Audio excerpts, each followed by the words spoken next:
बंगला नगर में एक बहुत ही पुरानी और रहस्यमय बंगला थी।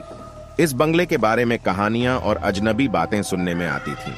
इस बंगले के पास कोई भी इंसान नहीं रहता था और उसे छोड़कर कोई भी शहर के लोग जाने की कोशिश नहीं करते थे।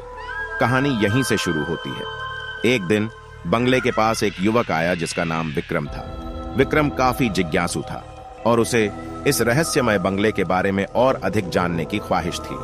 वह ने यह निर्णय लिया कि वह इस बंगले में प्रवेश करेगा और जानेगा कि क्या वास्तव में इसमें कोई रहस्य है या नहीं।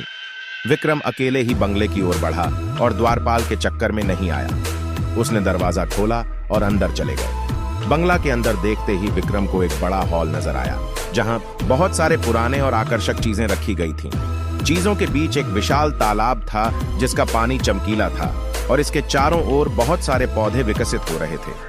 विक्रम चकित रह गया और सोचने लगा कि यहाँ ऐसी कौन सी रहस्यमय बात है जो लोगों को इसे छोड़ने के लिए मजबूर करती है। विक्रम बड़े ध्यान से हॉल के अंदर घूमने लगा।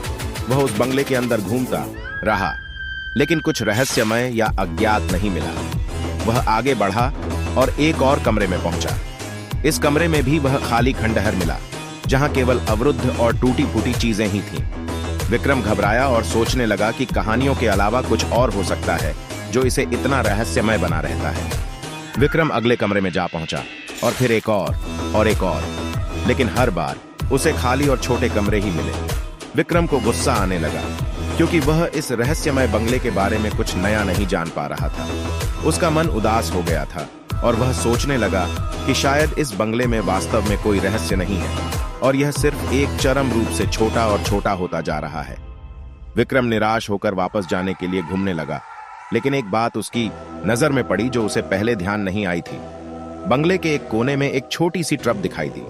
विक्रम उसकी ओर गया और ट्रप के नीचे झांका और वहां एक छोटा सा रहस्यमय कमरा था।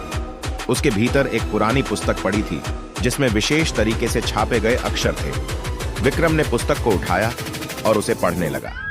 पुस्तक में लिखा था, असली रहस्य वही है जो आप उसे देने के लिए तैयार हो।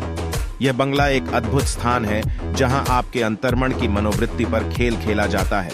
इसे देखने के लिए आपको सीमित मानसिकता और अद्वितीय सोच की आवश्यकता होगी। इस बंगले के आधे सच और आधे असलीता हैं और सच बनने का इंतजार सिर्फ आप पर है। विक्रम चकित और चिंतित हो गया। उसे समझ आया कि इस बंगले में रहस्य हो सकता है, लेकिन उसे खोलने के लिए अपनी सोच को बदलना होगा। वह पुस्तक को समझने के लिए और इस रहस्यमय बंगले के बारे में और गहराई से जानने के लिए तत्पर हो गया और उसकी यात्रा की अगली पहली शुरुआत वहां से ही हुई जहां उसे नया और अद्वितीय सोच के साथ रहस्यमय बंगला के खोज में अग्रसर होना था।